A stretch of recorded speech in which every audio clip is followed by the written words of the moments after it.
दोस्तों इस वीडियो के माध्यम से हम चार स्टॉक आज साथ में डिस्कस करने वाले हैं। आज हम रिलायंस इंडस्ट्रीज को डिस्कस करेंगे। बहुत ही बड़ी गुड न्यूज निकल के आ रही है। रिलायंस इंडस्ट्रीज एक और नए बिजनेस में एंट्री करने जा रही है। लगातार बहुत सारे बिजनेस है जिनमें एंट्री ऑलरेडी हो चुकी है और आने वाले समय में और भी बिजनेस में एंट्री की जाएगी। ऐसा कोई बिजनेस बचेगा नहीं जहां पे रिलायंस की एंट्री ना हो। तो ऐसे में बहुत सारी संभावना बन रही है जिसको इस वीडियो के माध्यम से डिस्कस करेंगे। साथ में हम यहाँ पे टाटा स्टील को डिस्कस करने वाले।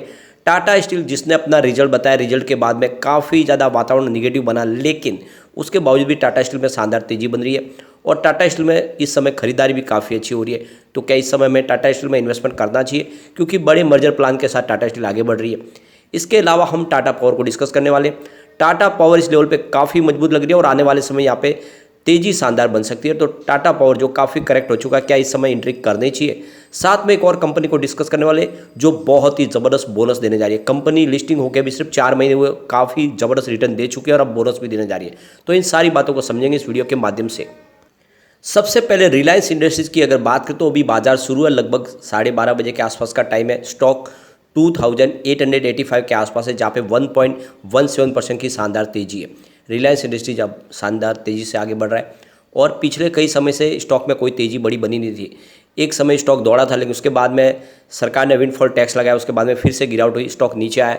लेकिन अब स्टॉक 2300 से फिर से दौड़ना शुरू हो चुका है।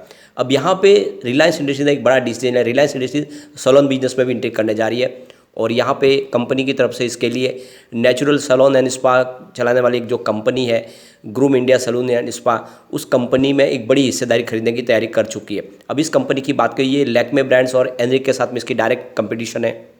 Chennai based natural salon and spa company में 49% की स्टेक यहाँ पे लेने की कोशिश में है फिलहाल रिलायंस इंडस्ट्रीज, और उसके बाद में इसका एक जॉइंट वेंचर बनाया जा सकता है। फिलहाल कंपनी के 700 आउटलेट्स है पूरे इंडिया के अंदर और इसकी और संख्या को बढ़ाना चाहते हैं, यानी 4 से 5 गुना और इसके संख्या को बढ़ाया जा सकता है रिलायंस एक्वायर करने के बाद इस कंपनी को। और आने वाले समय इसकी और तेज़ी से इसके ब्रांड को आगे बढ़ाया जाएगा। और एक तरह से देखें तो इस सेक्टर में भी रिलायंस इंडस्ट्रीज मजबूती के साथ आगे बढ़ना चाहती है। जब कोविड काल आया तो इस कंपनी का बिजनेस काफ़ी ज़्यादा प्रॉब्लम है। आप देख सकते हो जितने भी सैलून के बिजनेस हैं उन सबको बहुत ज़्यादा प्रॉब्लम हुई और इस कंपनी को भी बहुत ज़्यादा प्रॉब्लम हुई थी। कंपनी के सीईओ सीके कुमार वेल का कहना है कि कोविड की वजह से हर बिजनेस को इफेक्ट हुआ है, हमारा बिजनेस भी काफ़ी ज़्यादा इफेक्ट हुआ है, कोविड का असर हुआ हमें देखने को मिला। लेकिन इसका मतलब ये नहीं कि कोविड की वजह से हम अपने बिजनेस को बेच रहे हैं, लेकिन हम अपने बिजनेस को आगे बढ़ाना चाहते हैं और इसीलिए हम किसी बड़े इन्वेस्टर के साथ में इन्वेस्टमेंट की तलाश में। तो कुल मिला के आने वाले समय रिलायंस एक और नए बिजनेस में एंट्री कर सकते हैं। अगर हम Q2 की बात करें तो इस बार रिजल्ट काफ़ी उत्साहवर्धक रहा है। रेवेन्यू 2.3 लाख करोड़ रुपीज़ के आसपास रहा है, जहाँ पे 37.26% की ईयर ऑन बेसिस पे हमें बढ़त देखने को मिली। नेट इनकम में 13.66 थाउजेंड रुपीज़ की इनकम के सामने 0.18% की मामूली सी ईयर ऑन बेसिस पे हमें गिरावट देखने को मिली। नेट प्रॉफिट मार्जिन 5.94% रहा, जहाँ पे 27.21% की ईयर ऑन बेसिस पे गिरावट देखने को मिली। तो थोड़ा प्रॉफिट में दबाव बना है, लेकिन ओवरऑल बिजनेस बढ़ा है। पिछले 5-10 साल की इसकी परफॉर्मेंस देखें तो काफ़ी शानदार है प्रदर्शन। सेल्स की बात करें तो 10 ईयर के हिसाब से 7% पॉजिटिव है, 5 ईयर के हिसाब से 18% पॉजिटिव सेल रहा है, 3 ईयर के हिसाब से 7% है, लेकिन इस TTM 46% सेल में बढ़ोतरी है। तो काफ़ी शानदार है सेल का आंकड़ा। प्रॉफिट ग्रोथ की बात करें तो 10 ईयर के हिसाब से 12% है, 5 ईयर के हिसाब से 14% पॉजिटिव है, 3 ईयर के हिसाब से भी 14% पॉजिटिव है, लेकिन इस TTM 24% पॉजिटिव है। तो कुल मिला के आप देख सकते हो कि सेल्स और प्रॉफिट दोनों में ही ज़बरदस्त हमें आंकड़े देखने को मिल रहे हैं। कंपनी के CAGR की बात करें तो 10 ईयर के हिसाब से 20% है, 5 ईयर के हिसाब से 22% पॉजिटिव रिटर्न दिया है, 3 ईयर के हिसाब से भी 21% है, लेकिन 1 ईयर के हिसाब से मात्र 2% है। तो स्टॉक आप देख सकते हो पिछले 1 साल से बिल्कुल नहीं दौड़ा है, यहाँ पे अब दौड़ने की संभावना काफ़ी ज़्यादा है।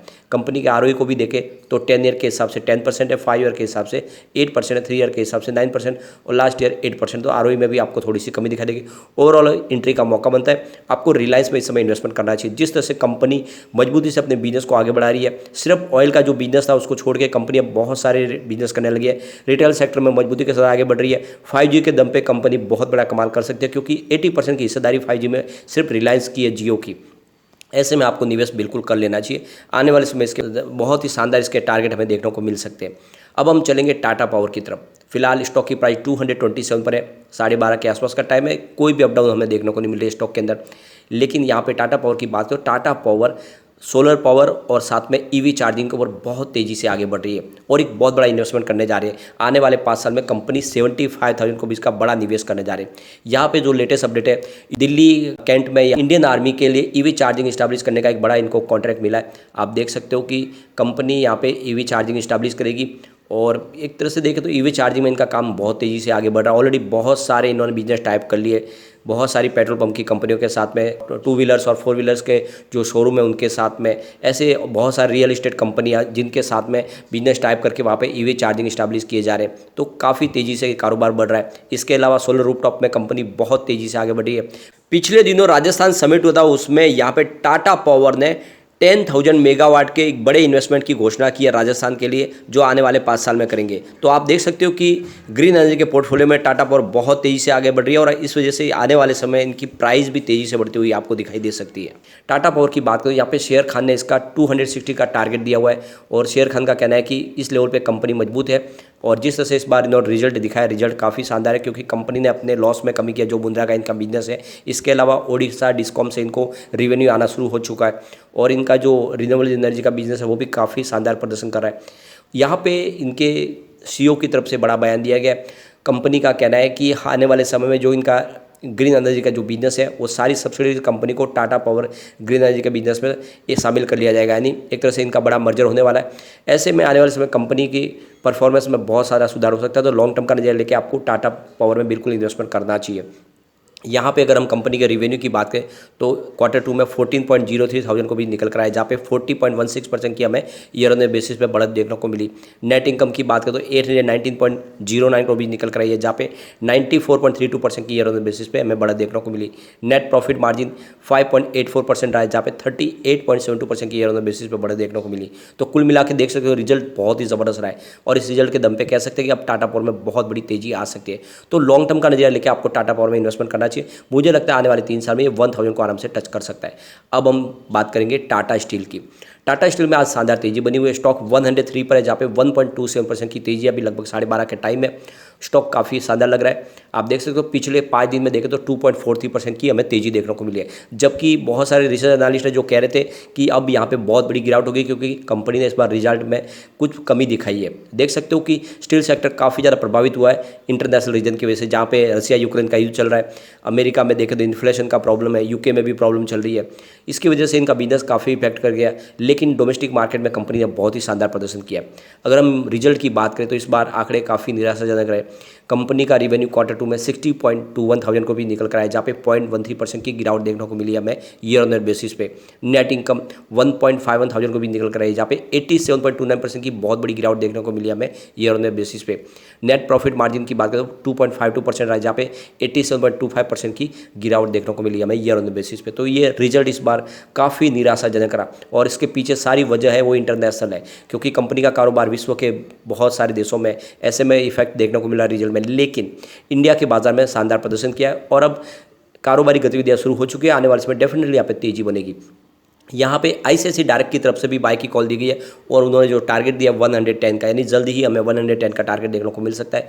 यहाँ पे कंपनी की तरफ से कहा गया है कि कंपनी ने काफ़ी शानदार प्रदर्शन किया है, यानी जो इनका बिजनेस है ये तेज़ी से बढ़ रहा है। अब देखिए विश्व की 10 बड़ी स्टील कंपनियों में इसका शुमार है, बिजनेस तेज़ी से बढ़ रहा है और कंपनी जल्द ही अपने जितनी भी टाटा स्टील के स्टील सेक्टर की जितनी कंपनियाँ उन सबका मर्जर अपने एक टाटा स्टील में करने जा रही है, यानी जो डिसीजन लिया उसके बाद में यहाँ पे बहुत बड़ी तेज़ी आ सकती है। और वैसे भी कंपनी ने अपने शेयर को स्प्लिट किया है, जो फेस वैल्यू 10 थी उसको 1 किया, तो प्राइस भी अट्रैक्टिव हो चुके हैं। ऐसे में आपको लॉन्ग टर्म का नजरिया लेकर निवेश करना चाहिए। यहाँ पे जेएम फाइनेंशियल की तरफ से भी बाय की कॉल निकल के आ रही है और उनका टारगेट 125 का बहुत ही शानदार टारगेट है, यानी आने वाले समय में जो गिरावट होनी थी वो हो चुकी है। ये बात बराबर है कि इस बार रिजल्ट अच्छा नहीं है, लेकिन ऑलरेडी उससे पहले काफ़ी ज़्यादा पिटाई हो चुकी है स्टील सेक्टर की। अब स्टील सेक्टर और आईटी सेक्टर और ज़्यादा नहीं गिरेगा, तो ऐसे में लॉन्ग टर्म का नजरिया लेके आपको निवेश करना चाहिए। यहाँ पे एक शेयर ब्रोकर है जो इसको अभी भी सेल की टारगेट दे रहे हैं, वो है मोतीलाल ओसवाल। उनके हिसाब से अभी भी प्राइस नीचे जाएगी, वो 94 का टारगेट जरूर दे रहे हैं, लेकिन मेरे हिसाब से इसमें तेजी की संभावना और ये खरीदारी का सही मौका है। लॉन्ग टर्म का नजरिया का आपको निवेश करना चाहिए। अब हम चलेंगे उस कंपनी की तरफ जो को बहुत ही शानदार बोनस देने जा रही है। आपको अगर बोनस लेना है तो आपको मोदीज नवनिर्माण में निवेश करना चाहिए। स्टॉक की प्राइस 520 की है। इसका आईपीओ आप देख सकते हो जुलाई में ही आया था। आप देख सकते हो कि 6 जुलाई को इसकी लिस्टिंग हुई थी, अभी सिर्फ 4 महीने हुए। 4 महीने में इसकी भी प्राइस जो रखी थी 180 की, अब आप देख सकते हो 180 का स्टॉक 520 पे चला गया। एक तरह से बम्पर रिटर्न दिया इसने 4 महीने में, लोगों को मालामाल कर दिया और अब कंपनी फिर से मालामाल करने को तैयार हो चुकी है।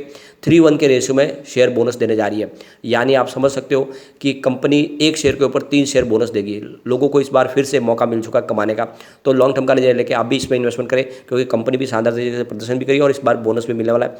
अभी आप इसकी रिकॉर्ड डेट भी आ चुकी है, कंपनी की रिकॉर्ड डेट 15 नवंबर है, तो इसके पहले अगर आप इन्वेस्टमेंट करेंगे तो आपको बिल्कुल बोनस मिल सकता है, तो बोनस के लिए आपको इन्वेस्टमेंट करना चाहिए। लेकिन फ्रेंड, कोई भी इन्वेस्टमेंट करने से पहले अपने फाइनेंशियल एडवाइजर से बारे में ले ले या अपना खुद का रिसर्च करें, क्योंकि मैंने वीडियो आपके एजुकेशनल पर्पज़ के लिए ही बनाया। वीडियो पसंद आए तो लाइक शेयर जरूर कीजिए और चैनल को सब्सक्राइब कर दीजिए। Thank you friend.